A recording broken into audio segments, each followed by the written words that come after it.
are when you have a list of numbers. So this is an example of an arithmetic sequence. This kind of we study in section 12.2. Fibonacci sequence is a really cool sequence. And I'll show you a little bit more about that in a minute. This is an example of something called a recursive sequence.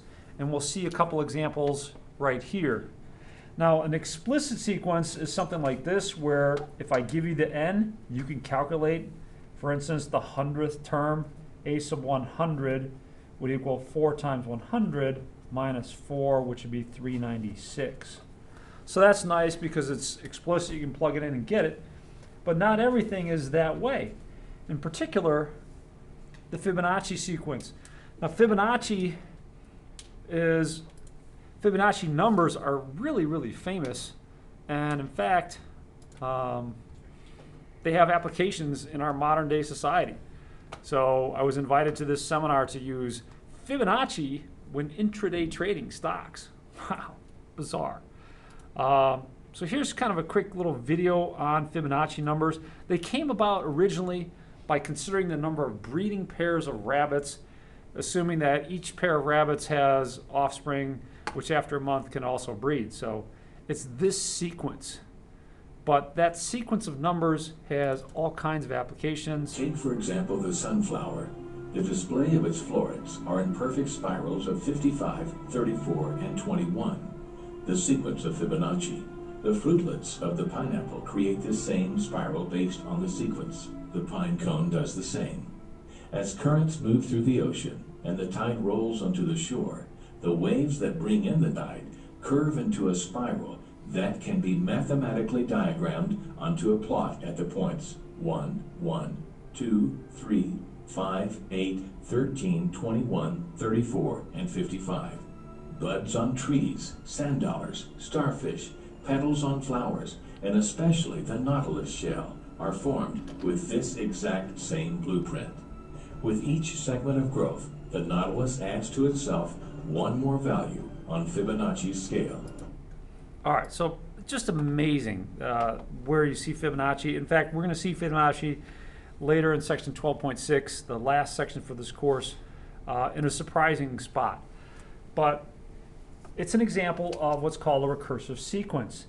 To get the nth term, what you're going to do is add up the previous two terms. So like 1 and 1 give you 2, 2 and 3 give you 5, 5 and 8 give you 13. So the nth term is going to be the n minus first term plus the term before that. It's the sum of the previous two terms. So it's not an explicit sequence, kind of like we have down here, where I can just plug in any old number. Here you kind of have to work up to it. So let's practice entering in a recursive sequence this way right here. And now we'll just practice with the recursive sequence, I should say. So a sub n is 2 times a sub n minus 1 plus 3. They have to give you the starting value here. So in this case, so we've got a sub n equals 2 times a sub n minus 1 plus 3. A sub 1 equals 4. If I want the next term, a sub 2, so I'm putting in an n equal 2 here. 2 minus 1 means a sub 1 plus 3. Well, I know what a sub 1 is. A sub 1 is 4, so that's 2 times 4 plus 3 gives me 2 times 7, which is 14. And so on. Now that I have a sub 2, I can use that to find a sub 3. So if I put in a 3 here, 3 minus 1 gives me a 2. So that's a sub 2 plus 3. I'll look back here to find a sub 2. A sub 2 was 14 plus 3. 2 times 17 is 34. And so on.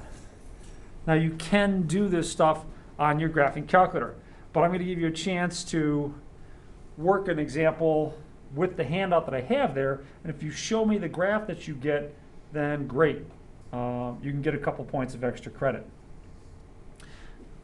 Let's keep going. Where'd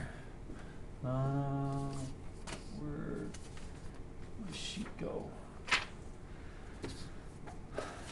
Okay. Sorry, I mislaid something. Let's dip over to here. No, not that one. Now, some of the times you're going to be asked to figure out, what sequence you're dealing with. And in particular, let's take a look at example F. So we've got 2, 5/4, 8/9, 11/16, and finally 14/25. So these are terms in a sequence, and we want to come up with the nth term, a formula for these terms. So, now what's helpful is sometimes if you recognize some things about part of your problem, then maybe let's kind of include that information or rewrite these expressions. In particular, I noticed something about these denominators. The numbers 4, 9, 16, and 25, did that ring familiar for any particular reason? They're perfect squares. They're perfect squares. 2 squared, 3 squared, 4 squared, 5 squared. And in fact, if I wanted to, I can think of that as 2 over 1, and 1 squared are the same. So as far as my general term is concerned, this is a sub 1, a sub 2, a sub 3, a sub 4, a sub 5. As far as the general term is concerned, at least the denominator portion of it should be what? A sub n would mean, well, let's see, 5 squared, 4 squared, n squared, right? Let's work on the numerator. And the numerator is something that you're going to get more and more comfortable with as you work into section 12.2, but it doesn't mean we can't figure out things now. Now I'm just going to look at the numerator as perhaps a different sequence. I'll call it b sub 1 is 2, b sub 2 is 5, b sub 3, b sub 4, and b sub 5. And what I'm kind of doing here is deriving for you the general form of an arithmetic sequence. I hope that you see there's a pattern here amongst all these numbers, right? What are you doing to get from one to the next? Adding by 3. Adding 3, thank you. So you can figure out b sub 6 pretty easily. But I can write this perhaps another way. I could write this as 2 plus 3. And this would be 2 plus 3 plus 3 again. And this is 2 plus 3 plus 3 plus 3. Of course, in math, we probably wouldn't be really thrilled to have to add up all these 3's. We'd probably write it a little different. Probably write it as 2 plus, well, instead of adding up 4 3's, you might do 4 times 3. Or this one would be 2 plus 3 3's. Or 2 plus 2 3's. And eventually you're starting to see kind of a pattern here. I want 1 3 there, and I got a little extra parenthesis here that's going to be gone in a second. So, if I wanted to figure out the general term, what would that be? 2 plus n times 3. Close.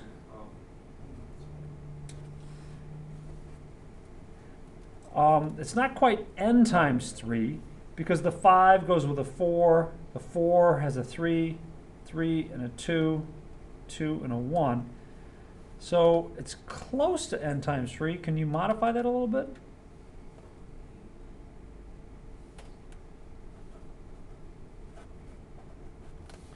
How about n minus 1? That works, right?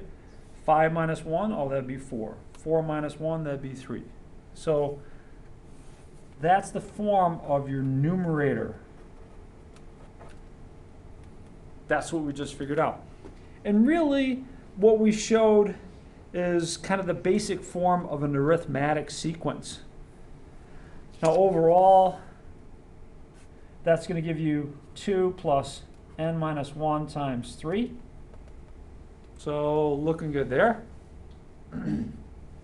That's your general term, and you're all set. The only other thing that I should mention here along with that stuff is alternating sequences. So sometimes you'll have a sequence that goes negative, positive, negative, positive. And the only difference is that you're going to have to include a term like this, negative 1 to the n, or negative 1 to the n plus 1. And what I want to do is I want to look at that for different values of n. At n equal 1, I'll have negative 1 to the first power, that's just negative 1. Negative 1 to the 1 plus 2, what's going to happen when I square negative 1? What will I get? 1. Here I'll have negative 1 to an odd power, so this is going to be negative 1. If I put in a 3, 3 plus 1 is 4. Again, that's even. And what you should see here is that, yeah, these alternate, but they alternate in different ways. One starts out negative, one starts out positive. So you're going to have to choose which one you need depending on the situation. And it's just a matter of, do you want to start out positive or do you want to start out negative? It's totally going to depend on the series that you're working with. Now, one of the other things that we saw in this section was something called sigma notation. Sigma is a Greek letter. It's the Greek letter S. And they chose S because it's the first letter in the word summa, meaning to sum. And what I want to sum is from k equals 2 to 4 of 1 over k. Okay, all right. What this really means is for all the integer values between the bottom number and the top number, you're going to plug those in. So at k equal 2, at k equal 3, k equal 4, I get 1/2 plus 1/3 plus 1/4, and Kyle's helping me out here because he's good at arithmetic. We get 13 over 12. Thank you, sir. All right. 13 over 12. Nice. Where things can get a little tricky for you is when you have something like this. The sum from j equals 3 to 15 of 5. Now, the reason that this is tricky is because there's no j here, right?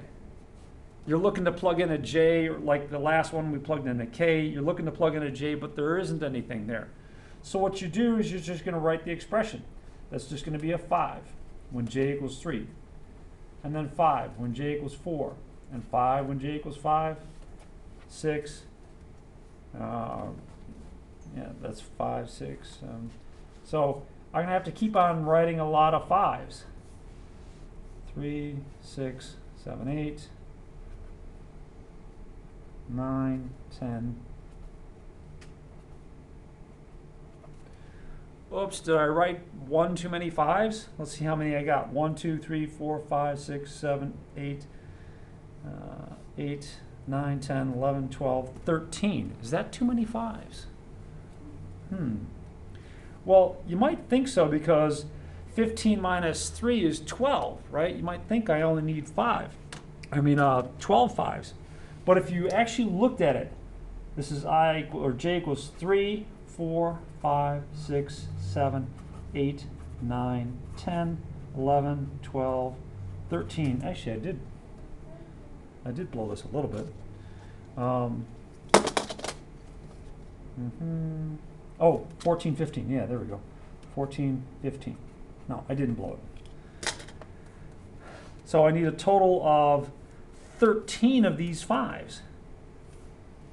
Overall, the number of terms is going to be the top minus the bottom plus 1. So in our case, it's going to be 15 minus 3 plus 1 equals 13. Now, if I wanted to figure out what this sum is, then I could say, all right, well, that's going to be 13 times 5 is 65. Should I show you something cool on Desmos? Do you like cool things on Desmos? Yes. Okay. All right, so let's open up Desmos. Here's something really cool. Type in the word sum, S-U-M. Oh yeah, look at that. And I want to sum from n equals 3 to, say, 15 of 5. And there you go, 65. Wow, that's pretty sweet. Or I could do sum n equals 2 to 4 of 1 divided by n, which is the one we just did a little bit ago. And if you click answer to fraction, we get 13 over 12. So cool, really nice. You can check yourself. Now, obviously I'm still gonna wanna see some work, but I have no problem with you checking yourself on these kinds of things. The last thing that I need to do is I need to revisit a summation, except we're going to do this in the opposite direction. So we're going to start out with the terms and then write the summation. So that's going to be something like this. And I want to write that with a summation term. Now it's up to you what letters you like. So Henry at the back is paying attention, so let's honor him with the letter H. We use the letter H. Now, let's see. What's the general expression here going to look like? What kind of things am I adding up? Squares. So my expression here is going to be H squared, starting at what? Starting at 1 and going up to 10. Beautiful.